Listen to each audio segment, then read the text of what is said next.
Good day, guys. We are still looking at applications of partial differentiation. So we are looking at different type of problems where the changes are now given in percentages. So let's see how to handle this. So it says calculate the volume. To calculate the volume of a cylinder, the formula V equal to pi radius square h is used. And the percentage error made in calculating the volume. We need to calculate the percentage error made in calculating the volume. If the error made in calculating the radius is negative 30%, and the error and then positive 2% in measuring the height. So this is still a problem of applications. So the main difference with this one is that we need to know how to handle problems when you start talking about percentages. So our starting point is to get the formula for the volume, which is pi radius square, which reminds us that the volume of a cylinder depends on only two variables, r and h. So we have to start by writing the formula for the change.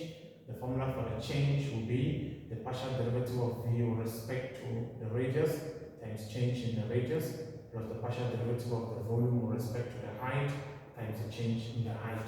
So our formula has only two terms because our function v, the volume, depends on two variables. So that's how it is. So we'll go on and look for every item of the formula. So we'll look for the partial derivative with respect to of v with respect to r. And that means if I'm differentiating v with respect to the radius r, I go through that formula and only differentiate r. That's what partial differentiation is all about. So it means I don't touch pi. If I differentiate r squared, it gives me 2r, then I multiply that by h. I don't differentiate h because my target is r. So this becomes 2 pi radius h. Then the change in the radius, you see it's given to us as a percentage. So this is where the magic steps in. When they give you the change in the radius as a percentage, then that means you must be writing it as negative 3% of r. So you must understand how do we get percentages. For you to get percentages, you must take something and divide by another one and multiply by 100%. Actually, to get it as a percentage, it was supposed to be the change in r over r so that it creates the percentage. So from here, if you cross multiply, you see that the change in r is 3%, negative 3%. Percent means on 100, so I will say it's negative 3 on 100. If I don't want to write percent, then times r if I cross multiply. So that is simply what I get. So you must remember that when your equations start talking about your change as a percentage, you must know how do we create a percentage. To create a percentage, two things must be divided together. So I must take that change divided by the total r, then times 100% to give me something that looks like that. Then we'll do the same thing for the derivative of the v with respect to h. Means I go to the function, I only differentiate h. So I'll get pi radius squared times 1, which is pi radius squared. Then the change in h, for it to be 2%, it means they took the change divided by some h to get that 2%. So that is how a percentage is created. You must have some division. So in simple terms, each time you see your function as a percentage, you rather capture your change in h as 2% of h, of means multiplication. So I can either call it 2% of h, 2 over 100 of h, or I can say 2% h. That's the same thing. The same thing here, I can say negative 3% of r. So each time I'm given my change in percentages, I need to capture my change involving the r itself. That is the change for r, and the change for h must involve the h itself. So I can now go and substitute into my formula for the change. So therefore, the change in volume will be derivative with respect to r, which is given to me as 2 pi rh times the change in r, which itself is a negative 3% of r, then plus the derivative with respect to h is a pi radius square times the change in h, which itself is 2% of h. So with problems of percentages, once you can get this part of the change right, your problem is not too complicated, because here we are as good as going to the end. You see that with problems of percentages, another issue is that they don't give you original values, like saying r is equal to 5 when h is 2. What they will expect of you is that after getting to this stage, you must pick out the formula of the radius as a common factor from your two terms.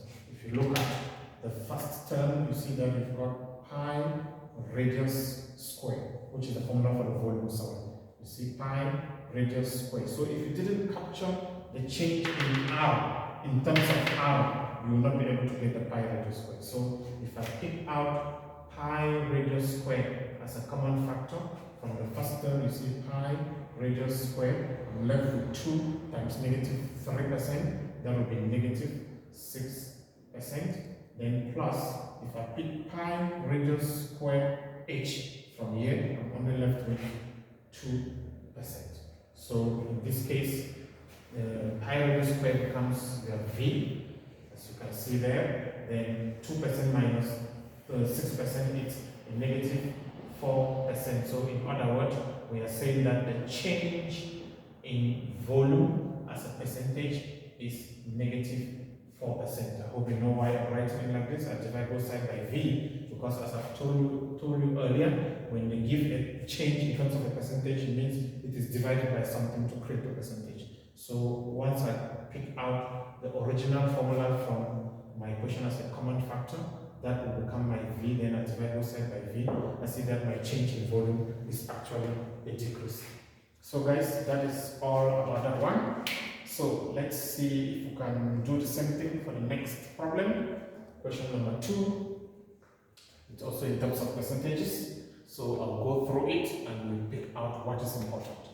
It says the equation of the period of oscillation t is t equal to 2 pi the square root of L over G, where L is the length, we all know that, and G of the pendulum, and G is the acceleration due to gravity. So in the experiment to determine G, the error made in measuring the length of the pendulum is 0.5%.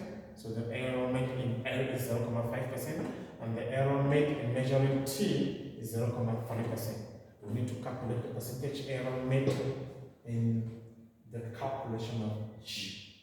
So our target here is the error made in calculating G. So just like in the other problem that needed the error made in calculating V, you see that V was the subject of the formula. So if I start this problem, my target is first of all to make sure I make G the subject of the formula. So my original formula looks like this, where 2 pi is a constant, which means T depends on L and G. So to make G the subject, I have to square each term to take off the square root. So if I square that term, I'll get T squared is equal to, if you square 2, it gives you a 4. You square pi, it gives you a pi square. Then the square takes off the square root so that it releases L over G. So from here, if I can cross multiply, you'll see that T squared G is equal to 4 pi square L, and from here you can make G the subject by dividing both sides by T, so that we get 4 pi square L on T squared, which can also be captured as G is equal to 4 pi square L T to the power negative 2. So I'm just avoiding to use the quotient rule in my derivative. So writing it like this, it also tells me that G depends on 2 variables, L and T. So if L changes and T changes, G will change. We know that 4 pi squared is a constant. So therefore, if I need the change in G, it should be given as the partial derivative of G with respect to L times the change in L plus the partial derivative of G with with respect to t times the change in t. That's why you see they're giving us the change in L there as 5% and the change in t as 3%. So this is the formula you have to use to do your calculation. So we'll have to go through this formula and do our partial derivatives. So let's start with the partial derivative of g with respect to L. So if we need the partial derivative of g with respect to L, it means we go to that relationship that links g and L, we only differentiate g. Only differentiate L. So if I go there, I will have to capture 4 pi squared, exactly the way it is. Then I differentiate L, it gives me 1. Then I multiply by t to the power negative 2, which is the same thing as 4 pi squared on t squared. So I'm done with the partial derivative of g with respect to L.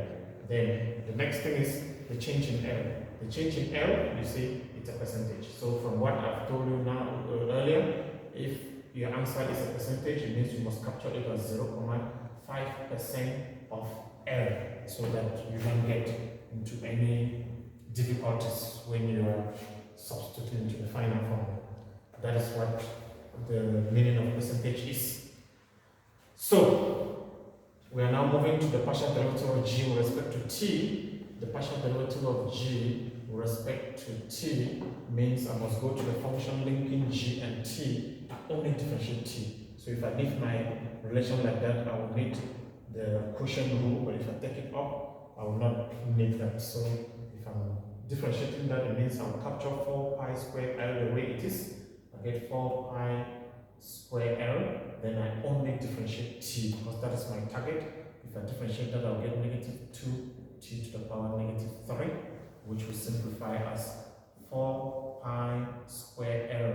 Sorry, it will be negative 8, negative 2 times 4 is negative 8 pi square L divided by t cubed. Then our change in t, we know our change in t as 0.3% of t. This is what you must remember, that each time your change is a percentage, you must always attach the t there or the L there so that you don't struggle when you move on. So we can therefore calculate the change in g, acceleration due to gravity. So if I go there, I need derivative of g with respect to L, which we've done it.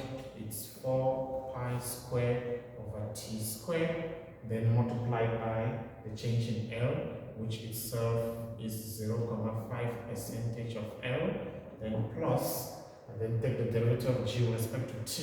We've done that. It gives us negative, so we'll change this positive to negative 8 pi square L over t cubed multiplied by the change in t, which is 0.3% of t. So we all know our story. Once you arrive at this stage, you see that there are no original values for L, T, and so on. So what you need now is to make sure that your original g that you see here, you must pick it out as a common factor. So it means I'll be looking for 4 pi square L over t from the two terms. If you come to the first term, you see here 4 pi square L over t. So if I take it out as a common factor, 4 pi square L over t square, 4 pi square L over t square, it means in the first term, I'm only left with 0.5%.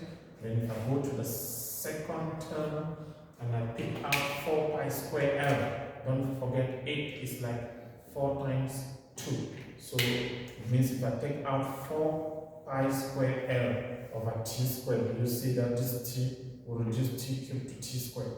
So it means this is still t squared. So if I'm taking out 4, I will be left with 2 times 3%. That will be negative 0.6%. If we have understood it together, if I treat 8 as a 4, because I'm taking out 4 pi square L over t squared from both terms, it was easy here. If I come here and see 8 as 4 times 2, it means I'm taking out 4 pi square L over t squared. You see the whole t is giving you t squared because t divided by t cubed is t squared. So what is left is just 2 times 0.3%, which is 0.6%, and that is a negative. So if we move on now, we'll be saying the change in G is equal to, you can see that this is your G. So 5%, 0.5% minus 0.6% will be negative 0.1% of G. If you choose to leave your answer like that, it's fine. Or if you choose to divide both sides by G, then you will say the change in G as a percentage is equal to negative 0.1%, telling us that the change in G was a decrease. So guys, this is how we do applications that involve percentages, which are a bit different from the first ones we did. Thank you very much.